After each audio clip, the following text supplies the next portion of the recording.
Good morning, good afternoon, and good evening, ladies and gentlemen. Welcome to another episode of the AV Experience. Jonathan has already abandoned me. He got up and left as soon as I hit the start stream button, and I am here alone.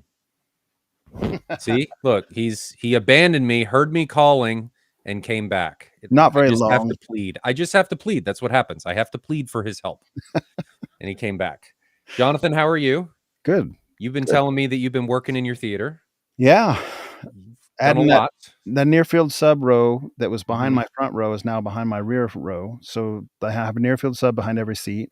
mhm. Everything's physically connected. The amps are all connected. The DSPs are set. I still learn to run auto EQ to get the distances set.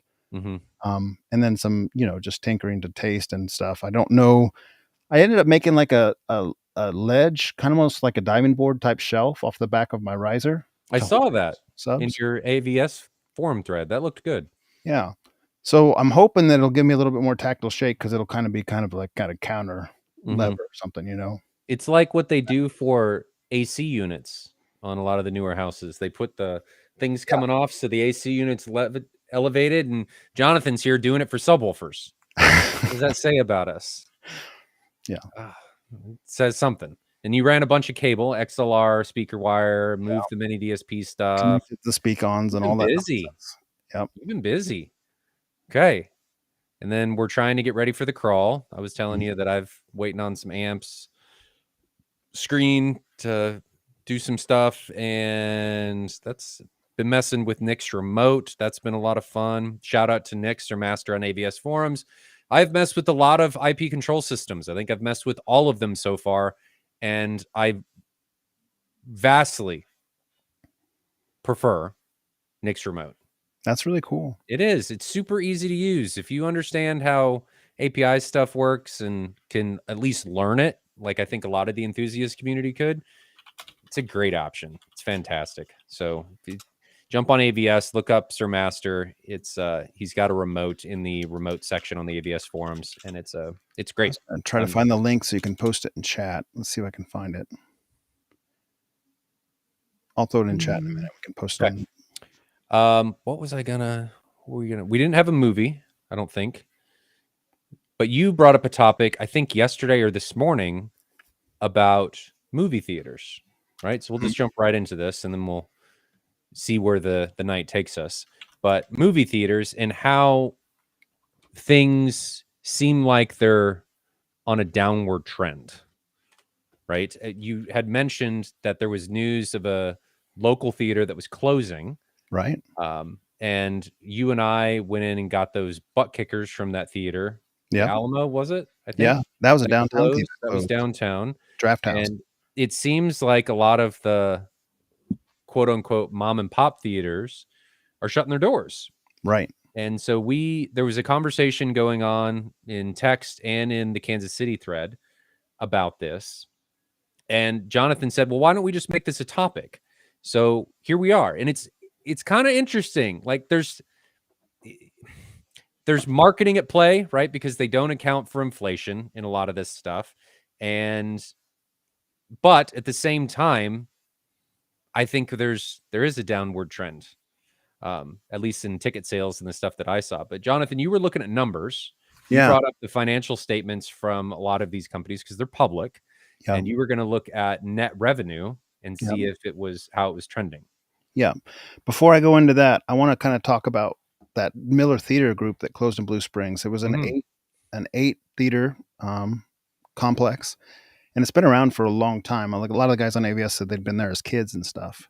So they closed, and they said the reason was because Hollywood hasn't been putting out good movies that have drawn the audience. Mm, I'm not sure that I don't that's agree with that.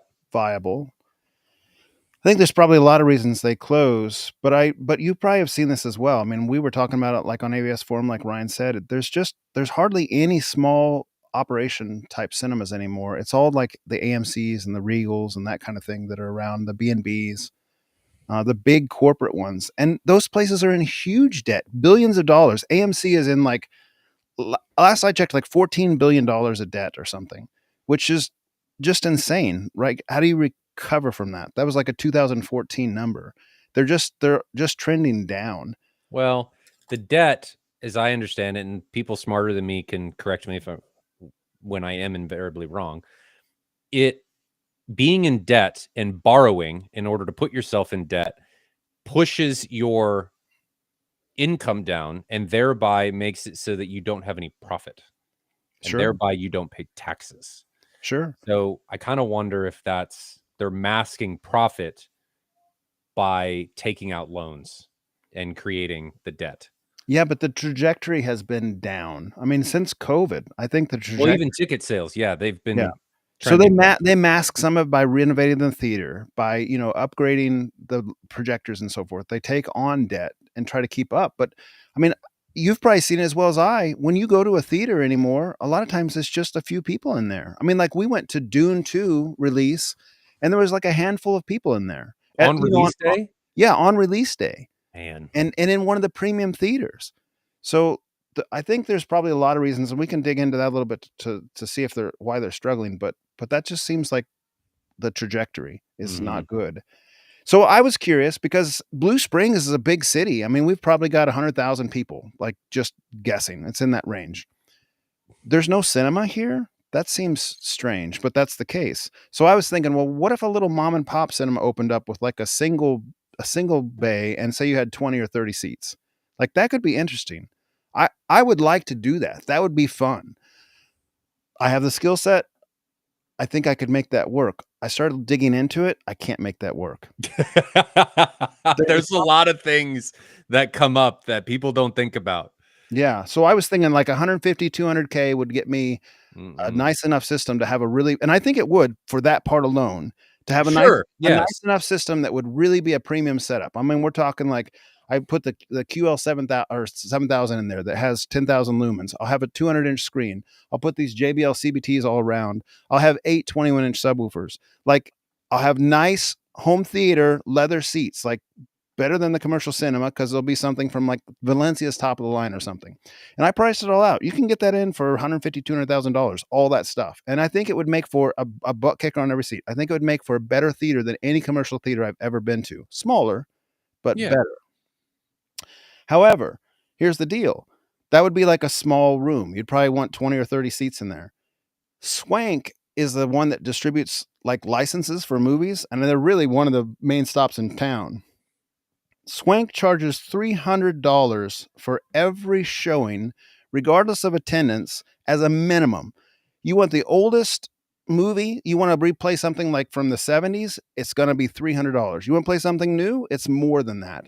They don't publish their website or on their website the prices. They just you just Google it and you can find this information. Everything's done by consult and it's per movie. Like the it's kind of like you have to negotiate it in. So you think about if I wanted to have a little small mom and pop shop, I'd have to pay $300 per showing just for the licenses.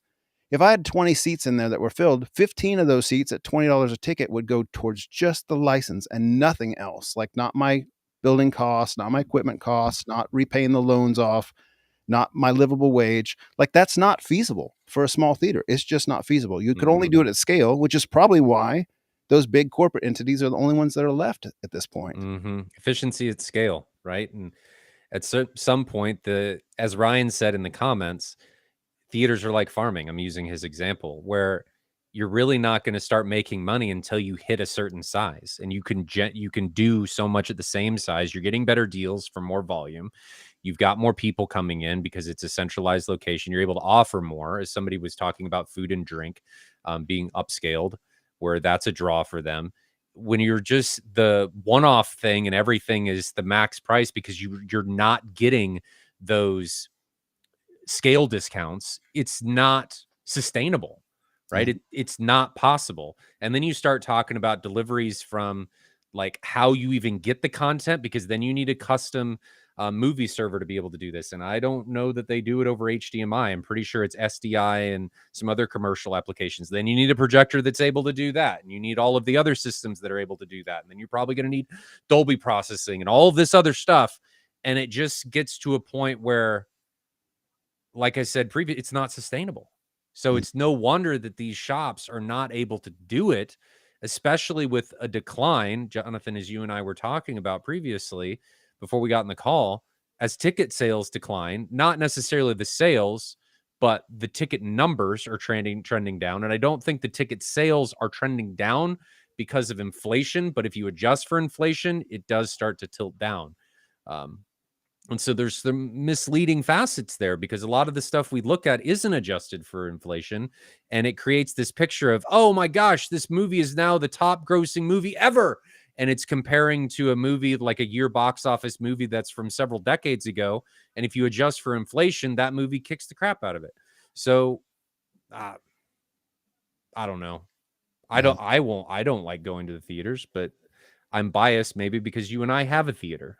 So Right. for people that don't, but I asked my wife about this yesterday actually, and she was like, I would prefer just watching it on my soundbar instead of going to the theater, not in comparison to our theater, but just instead of going to the theater, I would rather just watch it on my soundbar. That does it for me. I don't need anything else.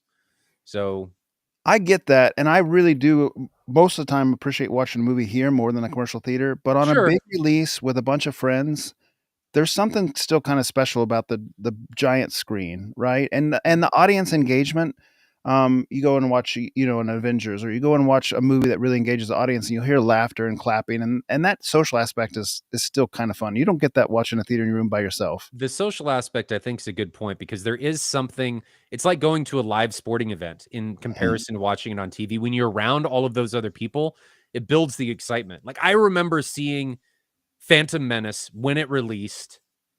I'm not old enough for the original Star Wars, but Mhm. Phantom Menace when it released, and the audience was crazy, and that built the excitement because the movie wasn't even on yet, and everybody was super excited, and that just built this feeling and made it that much more enjoyable. I enjoyed the movie. A Sure. big part of it was because of that.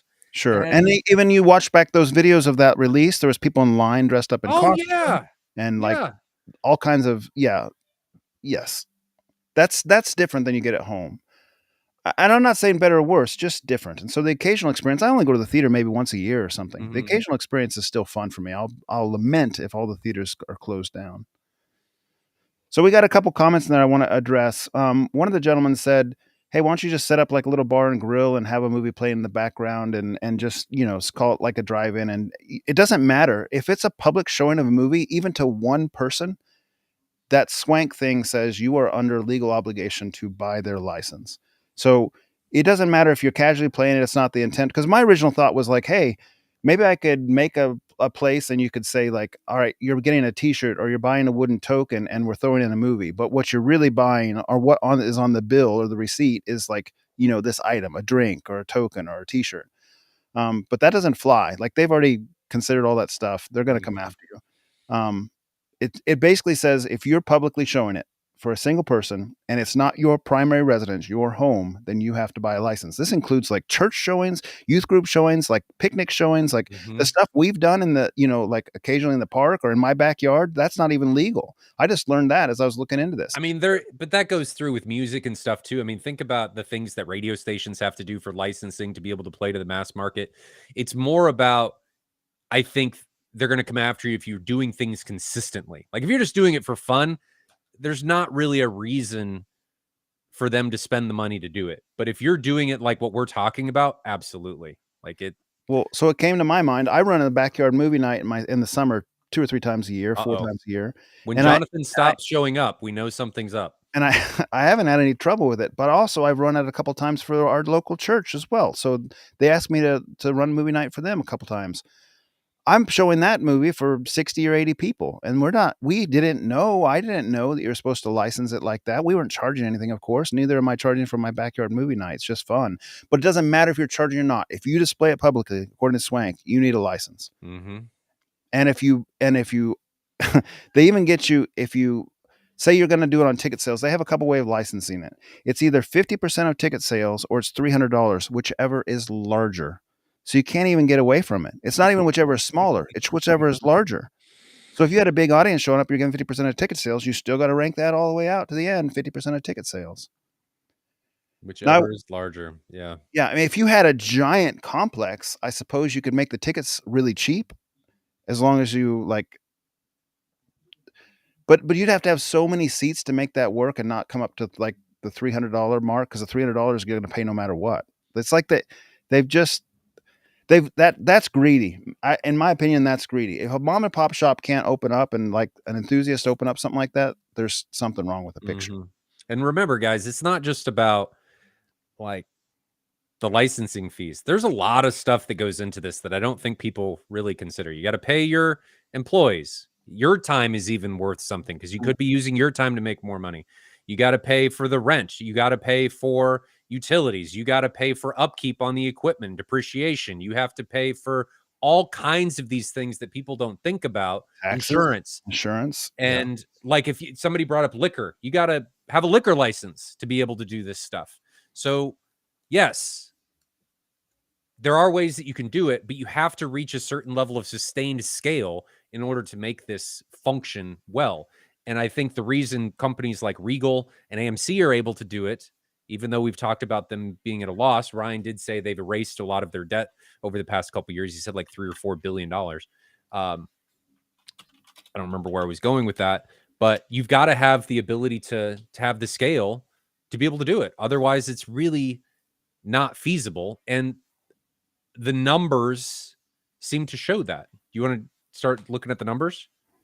Yeah, I can share my screen real quick just to kind of like poke through it. I think they kind of mask this stuff where it makes it not as easy to see, but let's share the screen and I think talk. they show the things that make and paint the picture in a good light.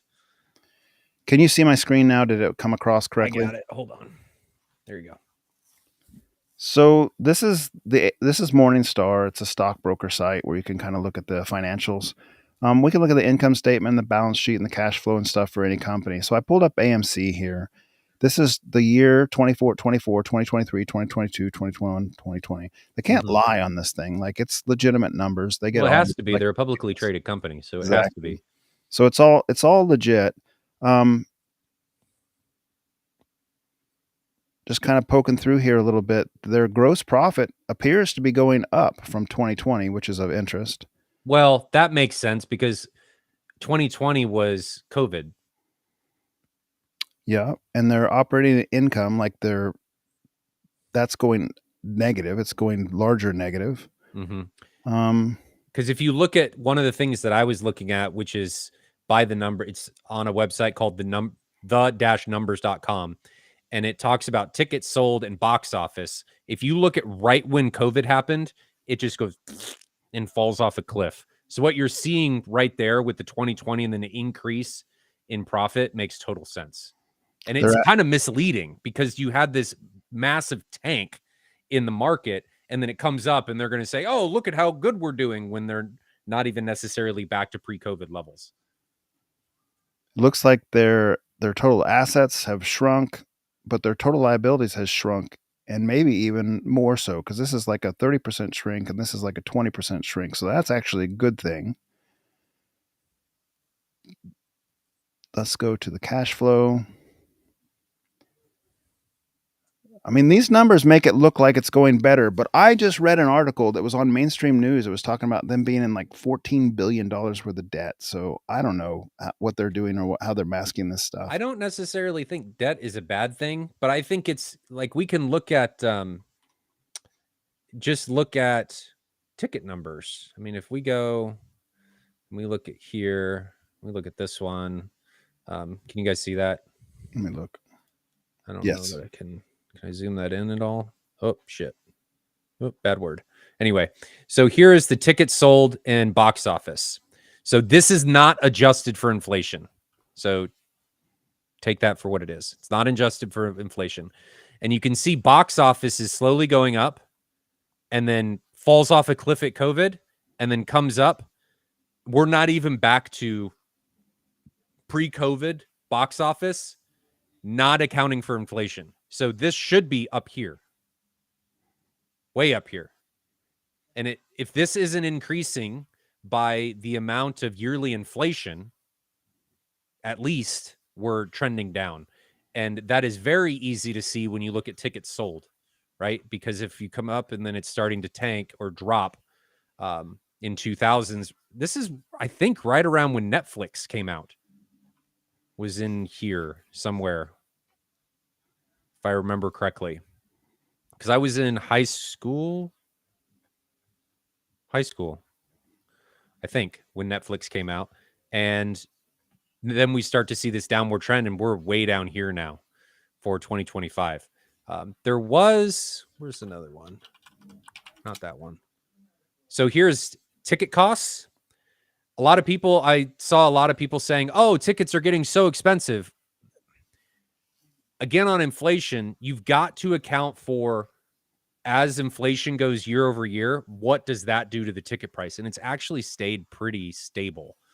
The problem, I think, a lot of times is people's wages haven't kept suit and things get more expensive and you don't have as much discretionary income to be able to get the things as they become more expensive. But this has stayed pretty stable throughout the years, staying with inflation. Ryan, I sent you a link in private chat. Pull that one up. It's of interest. Okay. Well, I put it in chat like a boob. Let's do this. That's not it. Copied the wrong web link. Let's try this one. Why is it doing that? That's strange. Are you getting the company's marketcap.com? No, yeah, I see it, but it's pasting the wrong. There we go. Okay, there you go. So this is showing their debt. I was thinking 14 million. It's actually 8 million that they were in debt in December 2024. So not that long ago. But if you scroll down, it shows their debt per year on the balance sheet. So they're coming around since COVID. Like COVID was the worst, right? 10 and 11, 10 million, 10 billion, not million, billion. It's getting better per se, although we saw on the income statement that they had less actually assets as well. So there's that. They must have closed some theaters as well. But look at what back in the 2010 type era, they were $2 billion in debt and kind of just hovering there, right? And then things went bad. So now they're in 4 times worse debt than steady state, basically, and recovering. Will they recover? That's the question. Well, look at what COVID did. Yeah. So this is right where COVID happened. So COVID was a big part of that, and not being able to sustain because they had no customers. And now hopefully we'll see it come back down. Ryan continues to make good points here. And that is that COVID kind of trained the public to just wait for the theatrical release. That was the second comment. But it also vastly shortens the release window. So the time it takes for a movie to go from the theater to home shrank dramatically. It's like 2 months now instead of 6 months like it used to be. I felt like it was a year sometimes before you'd be able to see the movie again. And you lost the ability because you'd have to wait. Instead of waiting 60 days, felt like forever. And maybe that was because I was a kid. But you'd wait this ridiculously long time, and it now has lost its mystique. You've lost the benefit, really, of seeing the movie in the theater, and people are now just saying, I'll wait a couple weeks and it'll be out and I'll be able to stream it at home. All good points. All good points. Oh, I'm kind of catching up on the comments. I haven't been reading them because I've been reading on the side with the AMC stuff. But are you caught up on the comments? Yeah, I'm caught up on the comments. But so we've talked about how we think the theaters are doing. Guys, we are not financial analysts or anything like that. So we're just kind of saying what we see and how we feel about it. But Jonathan, let's change gears here a little bit. Do you still enjoy, outside of the crowd, being around the other people and that feeling, do you enjoy going to the theater in comparison to watching it at home? I haven't been to a theater that was a question in the Kansas City thread too. When was the last time that you have been like enthralled or come home enthusiastic about a commercial movie theater? And I haven't been in probably a decade where I'm like wowed. I just haven't been. So that answer is like my home theater is better than any commercial cinema I've ever been in. The lackluster part of it is only the screen size. That's it. You can't. I mean, you just can't compete with that giant screen, right? But the immersion is just so much better in my theater, from sound to quality of video to everything.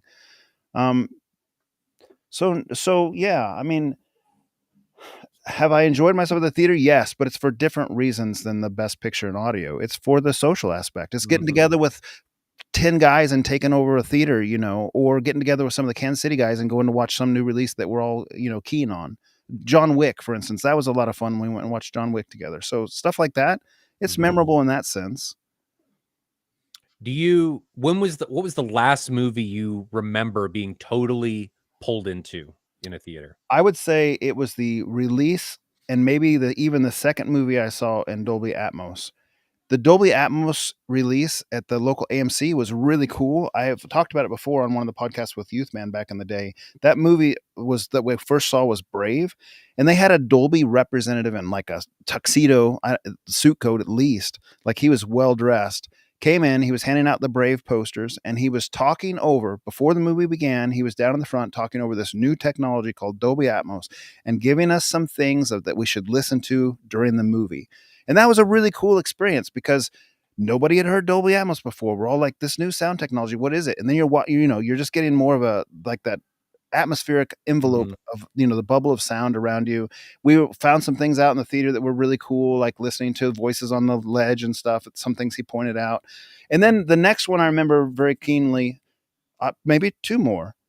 The the Hobbit, which was 48 frames per second, which was Mhm. just different. It's memorable because it's different. And it was the first time that I heard these JBL CBT speakers and I fell in love with them. And then the next time I'll probably point out was uh, D-Box seats. I went and Mhm. watched Jungle Book one time on a work trip, and I'd never experienced D-Box seats. And Jungle Book was a fantastic movie to experience D-Box in because every time Mowgli swang from tree to tree, your chair did this, and it was really fun and cool.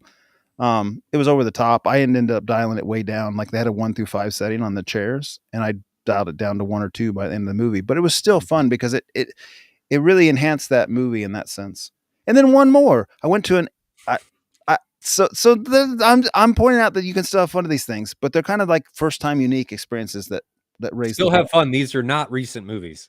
No, I went and watched Thor: Love and Thunder at an MX4D. Am I saying that right? At Regal Cinema, the one where they like have the jets of air that shoot you and Mhm. and you're in like an amusement park seat where it's like throwing you around. They actually have something that whips your legs, like some sort of little tassel that comes out and whips your Uh, legs. It's like it's over the top, but that it's just memorable reminds me too. of the Alien, whatever that Alien ride was at, uh, Disney Magic Kingdom. There was an Alien ride there that was it should not have been at Disney World. It was so scary. I remember my little brother peeing his pants. Like, it was terrifying. Imagine the Alien movie, and Uh-huh. you have a bunch of kids in the audience because nobody knew what this thing was. This was early 90s. Nobody knew what it was, and you had the tassel that come out like it was its tongue, and it's hot air and water as it was like you could feel them. It was terrifying. And then the staff up in the they took turns in the ceiling screaming as the What? alien was supposed to eat them. Yes, Oh. just Oh, that's interesting. terrifying for a ride at Disney World. It Sure. should not. It's not there anymore for a good reason. It was awesome looking back at it, but it was, man. So that you saying tassels and stuff, that's what it reminds me The of. funny thing about that one in my experience was I was wearing pants, so it didn't hurt, but my daughter was wearing just shorts. And she was like, "Dad, this is hurting me. Ow! Ow!" As the thing's whipping her legs. Oh, made me Oh laugh. man. Uh man. What would mine have been? Hobbit is probably one of them. I remember seeing Smog Mhm, and just been like, that is a picture that being on a huge screen mhm, was just amazing. And mhm, I maybe that's because it's in the forefront of my mind because my daughter and I just finished The Hobbit, mhm, and oh man, little bit of a departure, but seeing Smog with the fire at 300 nits is it's one of the best things I've ever seen. It was amazing, amazing, just amazing. But I love the Belrog and Smog in both those movies. I'll just watch those scenes. It was fantastic. But as far as an Atmos or like not even Atmos, last theatrical experience, it was probably Hobbit.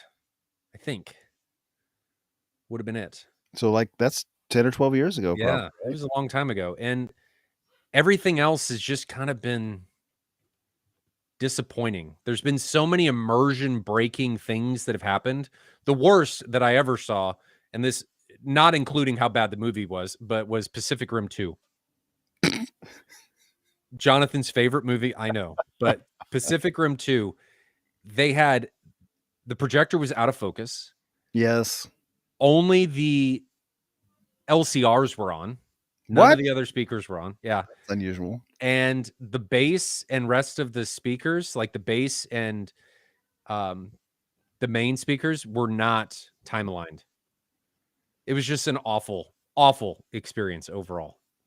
Saw it for my birthday when we were skiing, and it was just Yeah, just that's bad, disappointing. just bad. But Hobbit, and maybe part of this is because I'm in the space, like not just professionally, but just I enjoy it as a hobby, and because of that, I pick out things that maybe a normal person wouldn't pick out, Mhm. and it bothers me, and then I can't not focus on it because I'm like, that doesn't happen at home. Why is that happening here? So I guess at the end of the day, I don't like my experience being ruined by somebody else. If the experience is going to be bad, I want to ruin it, not somebody else. Have you watched one at ScreenX yet? The Regal Cinema where they have on all three walls, the front wall and the side No, walls? no. Frankly, I've given up on commercial cinema I personally. feel like they're getting more and more gimmicky, and that's an example of it. I went and watched Top Gun Maverick on that. If you're going to see one, that's probably the movie to see. They had recorded an extra hour worth of footage or something like that with the IMAX cameras on the sides so that they could have the three screens. Like it wasn't an additional hour, like the movie was an hour longer. It was just like an actual hour of content where the screens lit up on the side that was not able to be shown in a regular theater because it was legitimate content filmed on the sides that was different than what you would see in the regular theaters. Oh, was it cool? It was cool, but it's not ready. The way they retrofitted an existing theater to do it, so it's like a rectangle, right? It needs to be bowed or some sort of like smooth thing instead of just like a rectangle square, because it's a little bit weird when something moves from the front plane to the side plane, no pun intended, and the plane stretches or whatever. Like it doesn't flow right. Plus, in that particular theater, they still had the side speakers on the wall. So they had hung projection screen all over the sidewalls, but dotted down the sidewalls were speakers. So that was rather obnoxious that you could see the speakers on the image. But maybe you were the only one that cared. Because my wife would say she wouldn't even probably notice. I've never been back to that, so that tells you that it wasn't like mind-blowing or anything, because it's here in Kansas City. There's not very many of them in the US. Yeah. It's here in Kansas City. I've never been back. And that's the same way with like MX4D theater. I haven't been back. I haven't been back to the D-Box. The one that keeps calling me back if I go to one is like Dolby Cinema, or perhaps an IMAX to a lesser extent. But those are the ones like I'll go each year to, because they have the best sound and picture. The gimmicks are fun, but they don't. It's kind of like, all right, experience that, ready to go back to a better picture and sound. I'm ready for the Gen 3 Eclipse to hit the Dolby theaters. Oh yeah. 300 nits, baby. Oh yeah. I have a friend that I think I told you guys, I have a friend that got one, and it's just mind-blowing. Amazing. So, worst recent theatrical experience in a movie. Is there one? I don't go to anything but a premium theater anymore. I just avoid the regular ones, because I don't go often enough to not do it. I mean, like I say, once a year or so, and I'm not going to go to a standard one at that point. So would we say, because I saw a comment about this, would you say that we're part of the problem? I don't think so. I mean, we're spreading. We're definitely spreading home theater enthusiast cheer. But I'm saying, like, by not going to the mom and pop theaters. That's the problem with the mom and pop theaters is have you been to a like state of the art mom and pop theater? I haven't. I'm sure they exist. Unfortunately, the one with Pacific Rim 2 was a mom and pop theater, and it was not good. Where the rear speakers weren't on. The thing was out of focus. No, I mean, that's part of the deal. Like if I was going to start a mom and pop theater, it would be like on point every showing. I would be the projectionist, as it is loosely referred to nowadays, but I would be setting it up. Like I would be the staff. Wouldn't have people. It would be my my job. Mm. But I can't make it work. I looked into it. Can't make it work. I I would like remember I saw the first text and you're like, we can make this work. And by the end of the night, he's like, we can't make this work. no, it's just not feasible. You'd have to open up Uh, multiple, and then at the same time, at that point, you're just basically one of them anyway, and you see them struggling. So I think part of it is we're biased, right? We have this stuff. Our experiences, not to float our own boat or anything, but our experiences in theaters blow away the commercial stuff. And it's a different experience, right? You've got to remember these commercial cinemas are having to do huge rooms if they're done right. And it's very, very hard to do. This is not easy stuff to do. So they do the best they can. Um, and they have to hit certain profit margins and things. So in a lot of everything can't be whatever the sphere in Las Vegas. You can't do that because your tickets would be several $100s for every showing. So I don't know. I kind of see it as we're part of the problem, but the other part of the problem is mom and pop shops shooting themselves in the foot by not delivering or doing something. And I see a lot of businesses do this, not doing something that sets them apart and just saying, oh, the people will come because we're here. Well, you got to give them a reason to come. And if your experience is not as good as, unfortunately, megacorps theaters down the road, people are just going to go there because it's a better experience. And ticket prices are probably very similar, I would imagine, unless you're paying 35 cents or whatever for a ticket that was grossly exaggerated. But you got to give people a reason to come. right. I see people and talk to people all the time of starting businesses and them saying, well, they'll know I'm here. They'll look us up and they'll come. No, they won't. You got to give them a reason. So a couple things here. Revibe says, "Hey, you're not going to make money on the tickets. You're going to make money on food and drink." What sets you apart from the big shops then? Because that's what they're doing. Like Mhm. I it I hate the idea that you have to pay $8 for popcorn or whatever. You know, I wouldn't want to do that.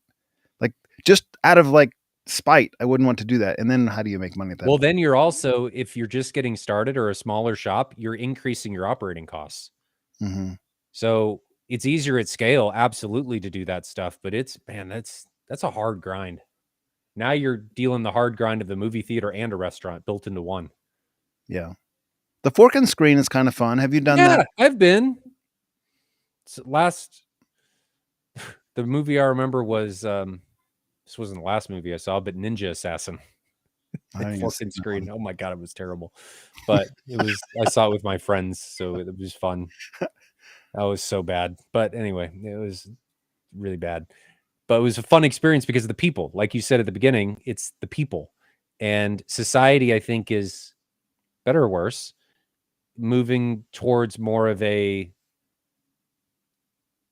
non-group mentality. I don't know what this means, but a non-group mentality where we're kind of all on our own little nuclear families. Mhm. So, and the streaming content and stuff is played into that. You can do everything at your house instead of having to go out.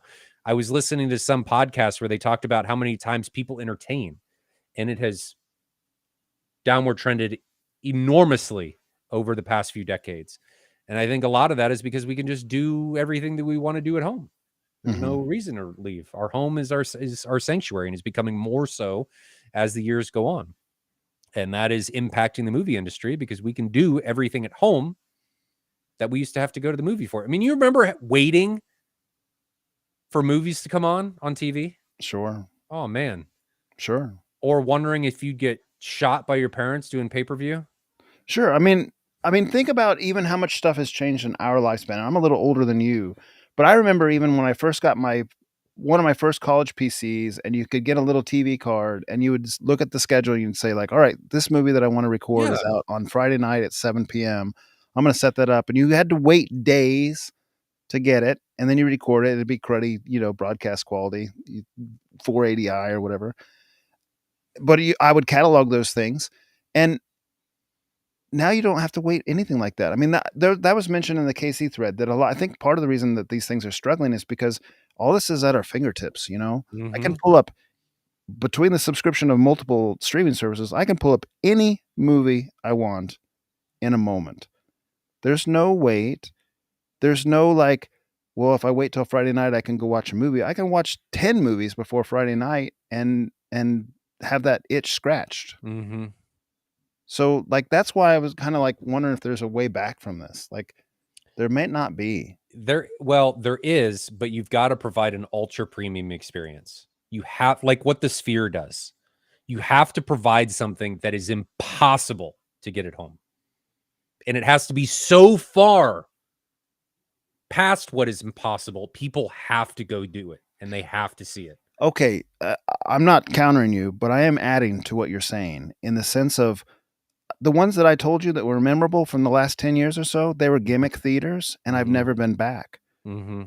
So that's in itself a problem, isn't It it? is, yeah. That like you make Is it something that's so sustainable? far out there impossible. The ticket prices are super expensive and you're not and it's like out of your way so you don't go do it. So if you run out of people, I mean the Sphere's not going to run out of people. It's Vegas. You got people coming from all over the world there. Mm-hmm. But like Blue Springs, you make a thing like that, you're gonna exhaust your target audience fairly quickly, and then you Mm-hmm. die. I think you'd have to find. It can't. I don't know that it can be its own thing anymore. I mean, you'd have to combine it with something else. You'd have to combine it with like a multi-experience thing, if you will, like Main Event or Dave and Buster's, where you can go see a movie too, because then you have the other things that'll sustain it, and then they can pull on each other. Maybe that's just me spitballing here, but I don't know how you do it, because you're absolutely right that if it's that far out, most people see the amazing thing and then they don't go back. Or if they don't go back for except once a year, is that enough? I don't know. I mean, maybe if consistently everyone is going once a year, you could probably fill a theater pretty easily with that. It's just, I haven't been reading the comments, so I apologize if we missed other good ones. But Ryan Kramer points out right now, arcades were a the big deal. arcades. I went to arcades a lot when I was young and enjoyed them even in my college years, which like my first couple years of college, 97, 98. Yeah. Like I liked going to the arcade.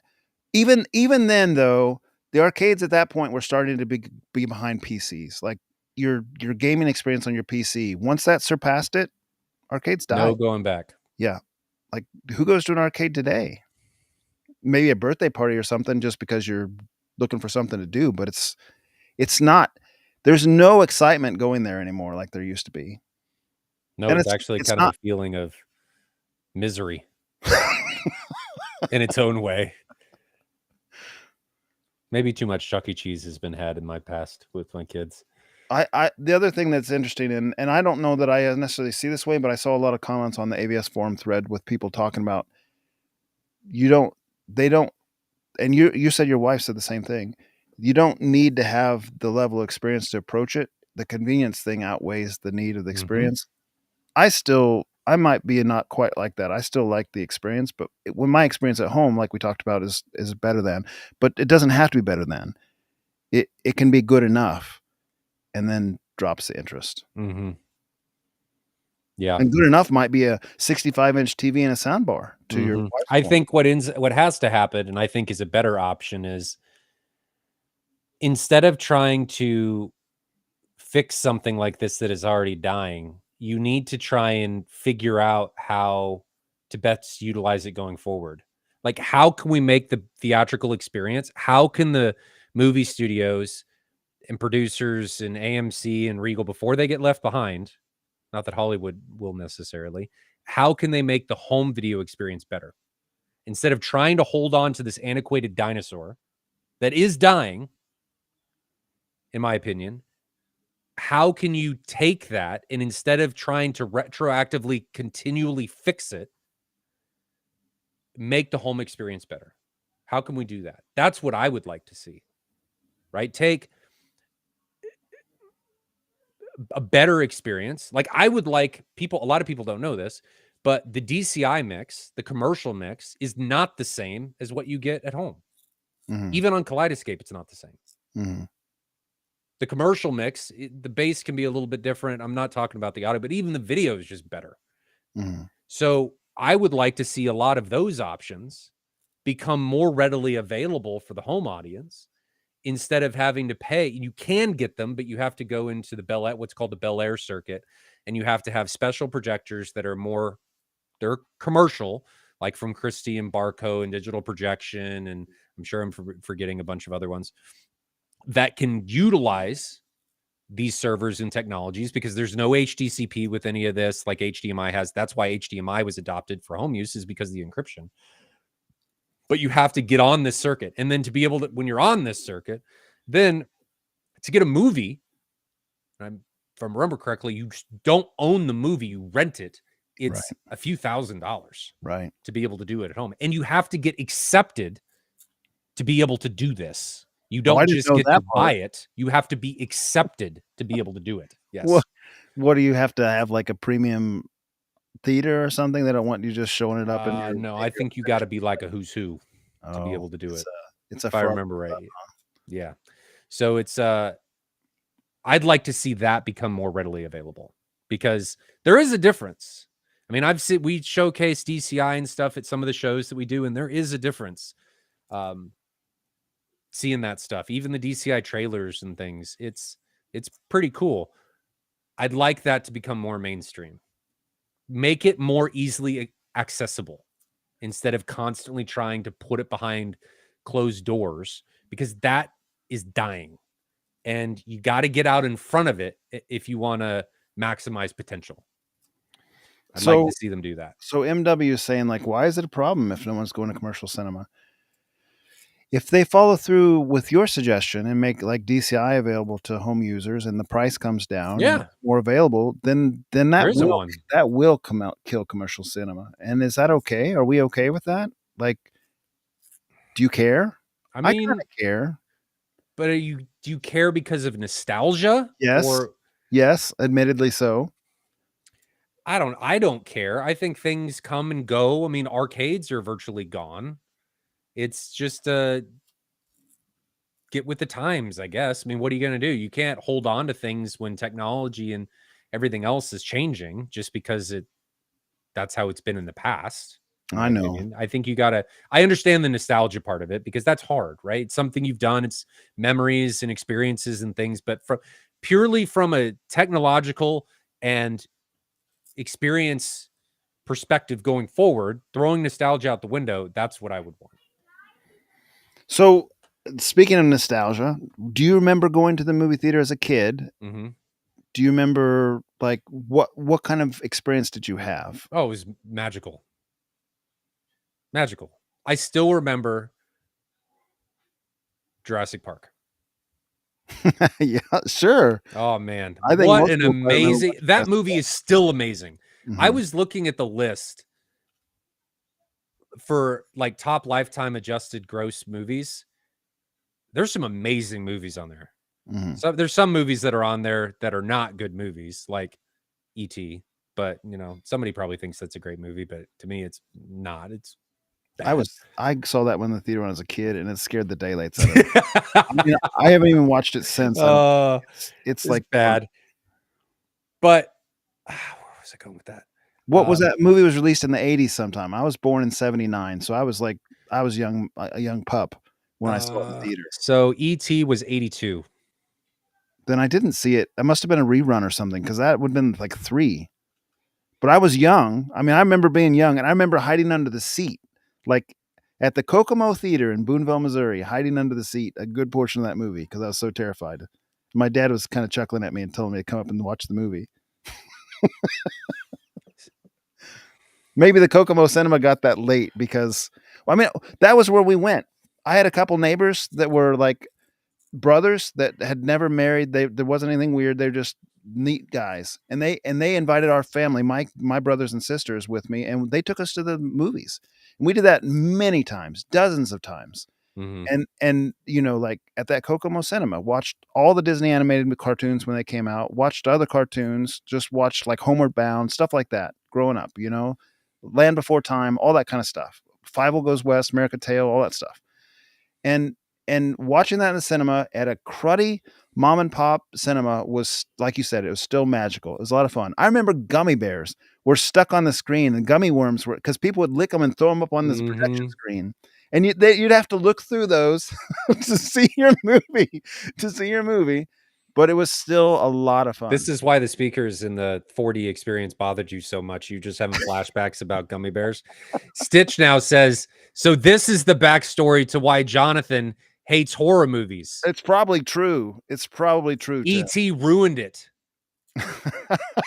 E.T. phone home. Jonathan hate horror movie. Yeah.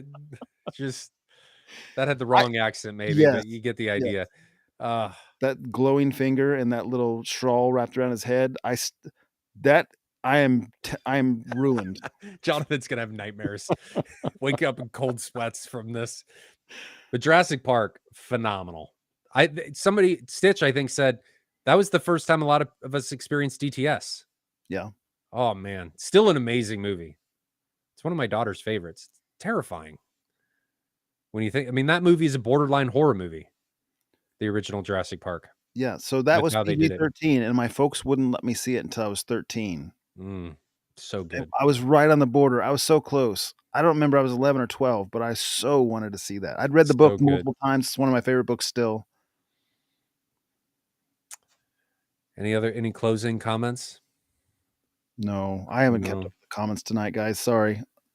There haven't been many questions. I've starred a few. People have been on the topic. It's been a good topic. It was a good suggestion. But if anybody has a few questions, put them in the chat. If not, it's going to be super quick. You wanted this to be an hour anyway, so I think it's going to end up being perfect timing. Do we want anything about the crawl? Yeah. I mean, we still got to, you and I and the other hosts have got to group these people up. I've gotten some PMs from folks saying, put me with this person. I'm driving to them, that kind of stuff. We'll have to accommodate that.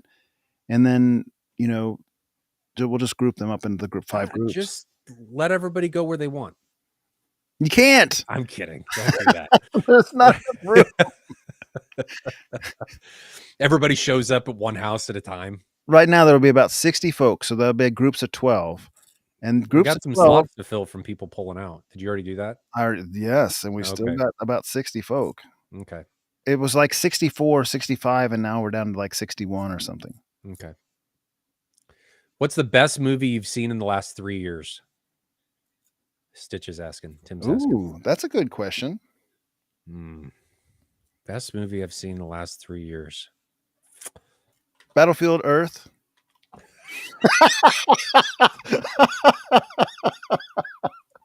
I lie. That's horrible. Oh gosh, that is so bad.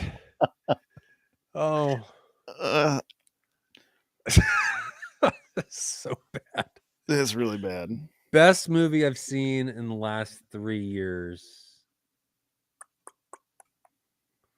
I don't know. Well, it's kind of hard to decide because I got things running through my head. Does it have to have been released in the last 3 years? No, no. But let's say you've seen it the first time in the last 3 years. I'm going through my movie list right now of what I've seen. Trying to think of what I walked away from and just went, dang.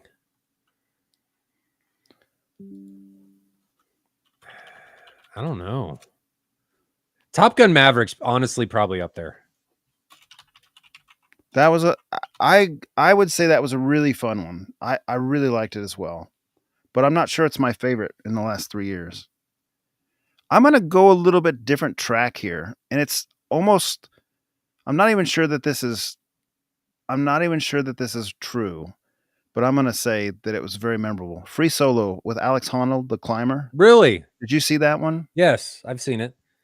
It's great. Super good documentary. And watching it on the big screen, intense. Like the way he's climbing that stuff, intense. Another one, No Time to Die. James Bond. I really liked that movie. Is that the one where it's last one? Daniel Craig's last one. I liked that one okay until the end. The end got goofy to me. It was the rubber bullet scenario where thousands of people are firing at him and he can't be hit. Yeah, you're right. My favorite movie of all time is John Wick 4. That's your favorite movie of all time? No, God, no. Absolutely not. Dune's up there. Dune 2 was excellent in the last few years. Honestly, Wild Robot's probably going to be one of them. That was so good. The music, just the whole experience was great. It knew On what it needed to do and it delivered. on Netflix, League of Legends was a series that came out probably in the last few years that I really enjoyed. Have you watched that one yet? No, I need to. And that reminds me that one of my favorites is episode 5 of Secret Level, the Warhammer 4. I saw that and just went, dang. That was really cool, and It it's still was, cool. I've watched it so many times. oh man, it's so good. So good. Like if I have a visceral audible reaction to something, I know that was noteworthy. And I had multiple when I saw that for the first time. Mm-hmm. It was just, it didn't matter that I've never played Warhammer. It was just an amazing, over the top, we're badasses. We're here to, you know, take bubblegum and kick names. That League of Ungentlemanly Warfare or whatever, is that? I'm not saying the title right, I don't think. What was the one we watched last few months? That was a fun one too. Yeah, that was I fun, really but I wouldn't say that was probably my top 3. I think it was as good as Top Gun Maverick, probably, to me, in my opinion. It was good. It was good, but Maverick was really good. Yeah, I've said the ones that I think. I'm rewatching Planet Earth, and it's mind-blowing. So there's things that would be up there, but I didn't see them for the first time in the last 3 years. Jeff said that Dungeons and Dragons movie, that was surprisingly good. Really? Did you watch it? No. I expected it to be bad. All of them have been bad historically, but that one was good. Okay. Watch it. I'll have It's to watch fun. that. I have a lot of stuff I need to watch. Okay. The Ministry of Ungentlemanly Warfare. There you I go. think is what it was. Yeah. Thanks, chat. You're always here to correct us. Much appreciated. Questions. There's only 2. So if anybody else has anything, ask away. We're going to close this up rather quickly because I know Jonathan's got stuff to do. Jonathan, this one is directed at you. Hey, Jonathan, do your JBLs need a good amount of power to sound their best? No. In a home theater room, you can get by on an AVR. They're 92.5 dB sensitive, like true that way, and reference will usually be accommodated by an AVR at that. They handle up to 2,000 watts, but you just don't need that in home theater. So an AVR is fine. And as far as good power to sound their best, like you read that kind of stuff on the forums all the time. I don't really think that's a legitimate.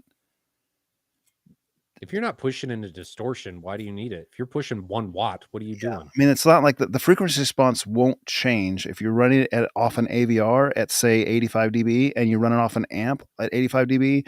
There's no extra bass. There's no extra anything. Like it's gonna. If you objectively measure it, it will be the exact same. 85 dB at not a million feet away. Sure. Yeah. Sure. So at a couple watts. If you're starting to go towards reference and you have a speaker that's low sensitivity, yes, you can run out of amplifier on an AVR. Like this is a whole nother episode, and we've talked about this quite a bit. Amplifiers, a lot of times, at least in the home theater environment, kind of get more credit than they deserve. I think on most people's systems. To put a point on it, in case people are listening, this is like, what is he talking about? It'll open up my system. The kind of stuff you read, and I'll make this real short, but the kind of stuff you read is like, my system has never sounded like this, and they just got like an Emotiva or something. Well, what's happened is they've changed the gain structure. Yep. And so all of a sudden, their volume is 6 or 8 dB louder than it was before, and they just never turned it up that loud, and they don't even really know the difference. If they did like SPL sweeps and just set their speaker levels back to normal, or even ran their auto EQ after running the amp at the same volume listening levels, it would sound identical. We mistake an increase in SPL for an increase in clarity. Oh, so often. And then a lot of times, like an AVR might put out 100 watts and they hook up a 200 watt amp and they think it just totally changed their system. All they've really done is gained like a doubling of power gives you like 3 dB. So they can go 3 dB louder than what they had before. 3 dB is 3 clicks on the volume knob. Now, if you're in distortion and then you push yourself out of distortion, depending on the amplifier, maybe. But yeah, you're absolutely right. Yeah. Absolutely right. Ryan, can you point me in the right direction for a good price for a lamp for my RS500? Jonathan, you're probably with me on this. Do not buy anything but an OEM lamp. What are your thoughts on that? I don't know. How much is an OEM lamp? Are they still $600? They're not cheap. But the problem with them is that you're going to probably lose brightness, and it's not going to last nearly as long if you don't go that direction. I don't know. To me, that's too much money for a lamp, but I get it. I think they'll probably last longer than the cheap Chinese ones. There's a guy on AVS forum who vets the bulbs and he categorizes them into tiers. So he buys a bunch of Chinese lamps and he hooks them up and he gets a brightness reading on all of them. And then he prices them according to how bright they are. So if you just want a run of the mill cheap Chinese lamp, it'll be $100. If you want something that he's validated into a higher tier lamp, like they're all the same manufacturer, but they all are very different because they're not manufactured to the tight tolerances that JVC would be. So if you want to get a better one, you're going to pay for it. Maybe he charges 150 for the better ones, that type of stuff. That's something you could consider. You also have the risk of the lamp blowing up and damaging your your projector if you go non-OEM. Yep. Roll the dice, I guess. I don't know. Consistency, more expensive, cheaper. I don't know. I mean, that's kind of how it is. Yeah. There's a compromise. You're going to not pay as much, but there's some unknowns that are going to come with it. You got to pay more for the consistency. That's how that is.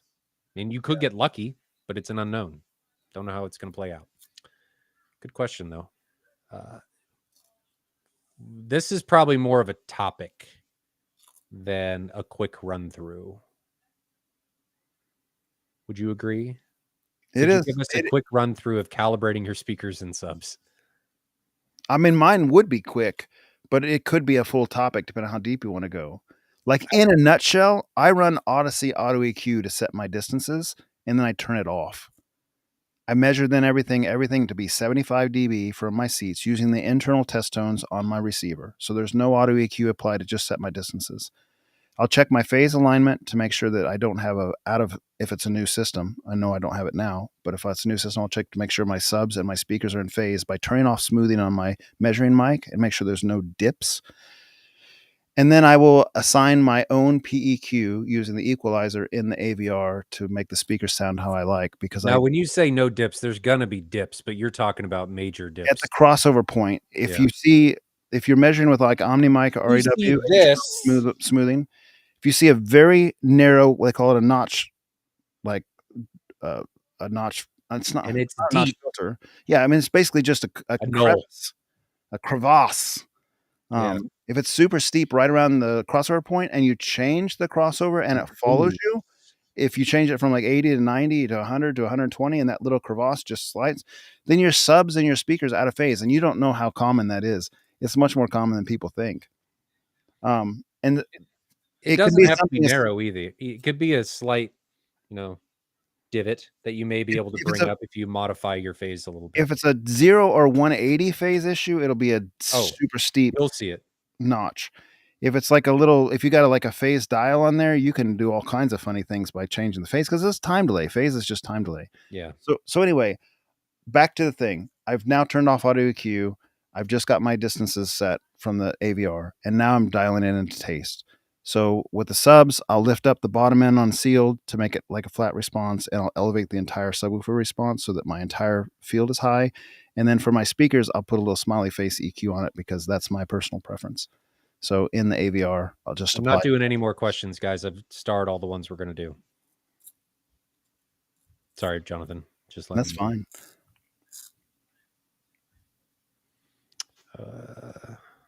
Okay. So Jeffrey asked, if you disable EQ, then your test tones are just like they're not going to have EQ applied. So when I disable Odyssey, then it's just a standard test tone for me to set my SPL trims. Yep. That's why it's important to play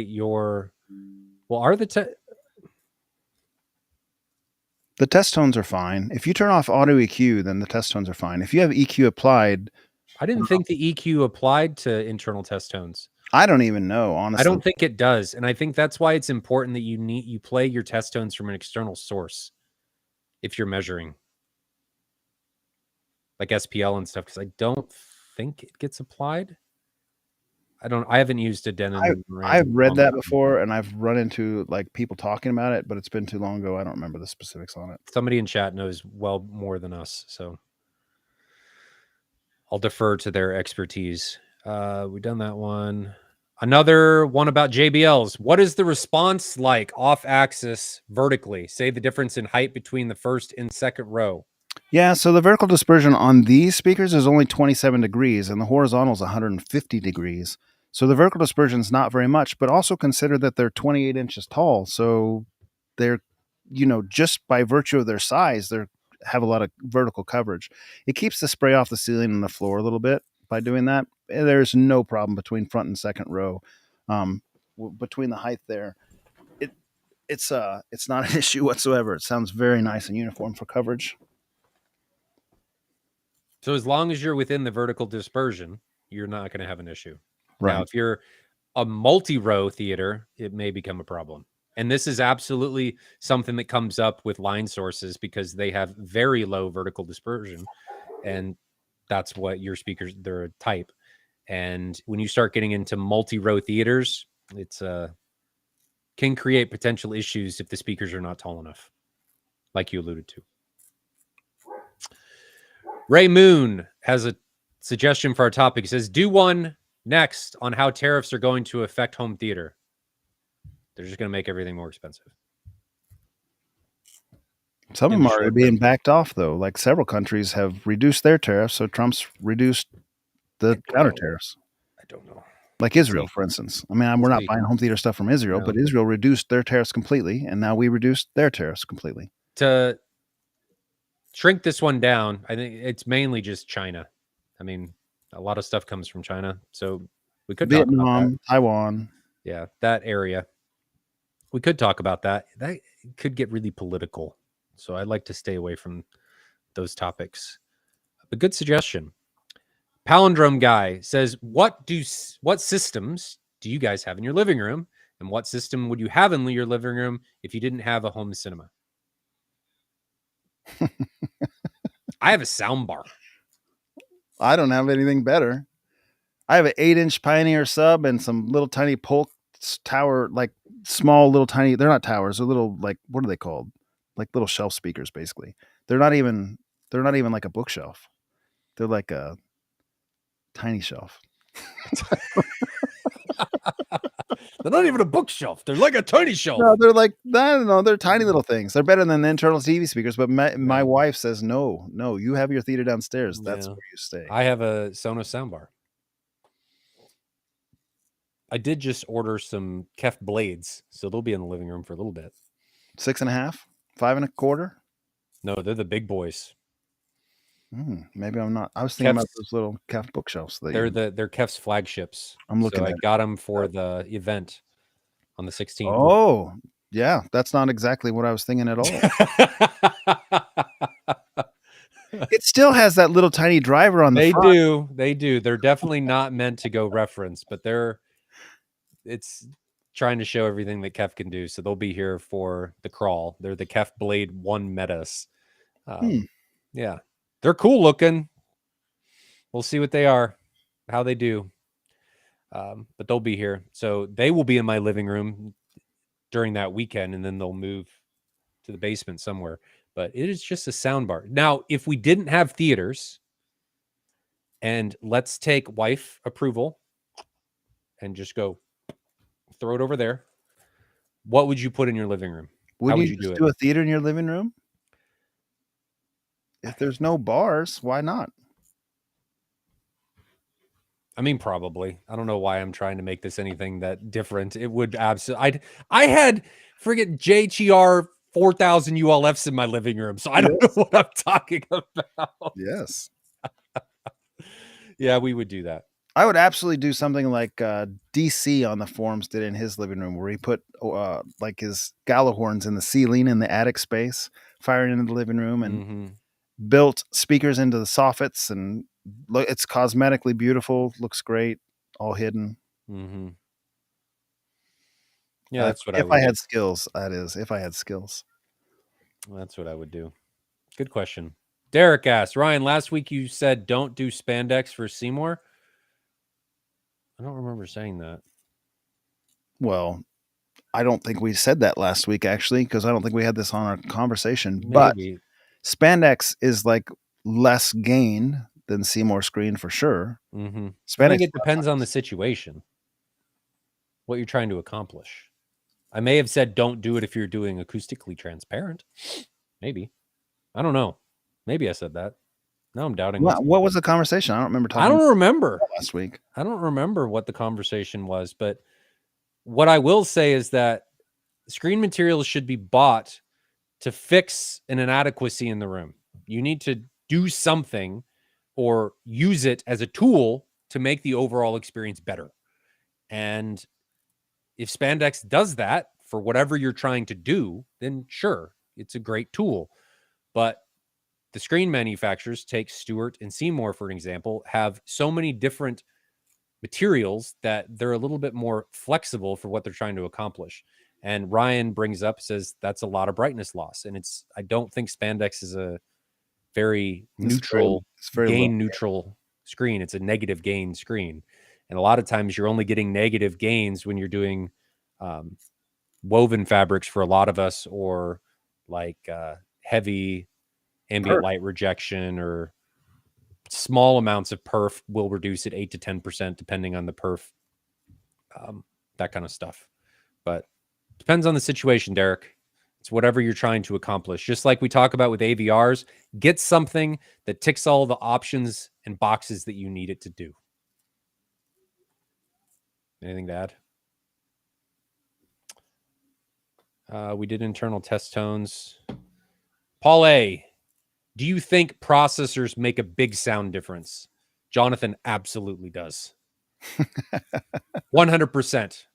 No. No, we've talked about this before many times. They make differences on a test bench, but all of that is above our human hearing capabilities, and you don't have golden ears like to that degree. So let's see. It's Well, you around had an the mid. AV10. You It's had an around. AV10. It's around the mid 70 synad where humans can't tell anymore. And the processors on the modern flagships are in the 100 range, and the budget stuff is in the 70 to 80 range. And that's all above human hearing. So, can you hear a difference? If auto EQ is applied, absolutely. If it's just all stripped out and you just have no EQ applied and you've got a level match, no. No, you can't. I agree. I mean, you had an AV10. Now you've got a 6800. The 6800 is still in the box. I haven't messed with it. Still unopened. Jonathan. I came from a 6700 and I couldn't tell the difference going to an AV10. And before that, I've had 3 different Denons in a row and they all sounded identical. And then I got the AV10 and it all sounded identical. AV10 does look really nice, though. It is very pretty for a piece of home theater gear. The new Marantz stuff looks so good. So good. That's it. What do you want next week's topic to be? We had a couple suggestions in there that weren't terrible. I lost them. One was the tariffs, which you said you didn't want to do because it got a little political. I worry about chat and stuff getting political, and it just. There was a second one that we thought was pretty decent, I think. Chat, give us some topic ideas and we'll consider them. Do you have a movie you want to watch? How about Dungeons and Dragons? Okay. I haven't seen it. Does that work? That's fun. Because it's totally off. I mean, most people aren't going to watch that. It's off. I'll watch that. That's good. I will do that. Any new movies coming out? New Jurassic Park. The trailer Avatar 3. Kind of fun, didn't it? I don't remember. The Alien Predator. Have you seen Prey? No, but if it's a scary movie, is that the new Predator? Is that a Predator movie? It came out a few years ago. Is that the one with the Indian reservation and the Predator movie? Yes. I just from the trailer, I haven't seen it. Okay. I don't mind that kind of movie, actually. I guess. Let's do Dungeons and Dragons now. We'll go back to Prey, I think, after that. Prey was good. So they're bringing back up the calibration overview. Is that what they're saying? Mm-hmm. Calibration process. So to be clear, the calibration process can vary quite a bit. And are we talking audio only, or are we talking video here? Video is more direct and fundamental. I do video by eye. I don't have the fancy tools. Well, okay. I get that. You'd have to do that part. So we can talk about audio, your process. I mean, I'd already outlined it. It took me like 2 minutes. Yeah.